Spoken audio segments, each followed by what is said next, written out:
Well, yes, so a stock to watch out for today is going to be Indian Hotels, IHCL. It's going to be selling its entire 25.52% stake that roughly comes up to 1.6 crore shares in Taj GVK Hotels and Resorts. The buyer is going to be Ms. Shalini Bhupal, GVK Group Chairman, GVK Reddy's daughter, and the MD of Taj GVK Hotels and Resorts. The deal will make her Taj GVK's largest single shareholder. The transaction price is happening at 370 rupees per share. So if you multiply that by 1.6 crore shares, this brings the deal to 592 crore rupees. Post the deal, the GVK Bhupal stake will rise to roughly 75%, and this is in line with IHCL's capital light operating inventory, which will now stand at 67% post this selling that they're going to be doing. The structure of the deal, the sale and purchase agreement have been executed. IHCL will continue as the long-term operator of existing and future Taj GVK hotels on a management basis.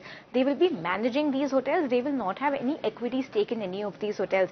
IHCL will be shifting from JV ownership to asset-light management model. Now let's understand Taj GVK's assets. They have more than 1500 keys under their belt, two in Hyderabad, one in Chennai, one in Chandigarh, the Taj Santa Cruz at the Mumbai domestic airport, and Vivanta Hyderabad in Begumpet. Now Taj GVK has signed a management contract with IHCL for the upcoming 256 key hotel in Yelahanka, Bengaluru, which is Taj Yelahanka, and Taj GVK also says that on the back of this they want to scale hospitality business to 4000 keys plus inventory in the next 5 years. That is the guidance that they have given. Now this selling also falls in line with IHCL's 2030 vision, which is Accelerate 2030, which focuses on being capital light. They're going to be doubling their hotel portfolio to over 700 with a consolidated revenue of 1500 crore plus and 20% plus ROCE. So that's the news on IHCL.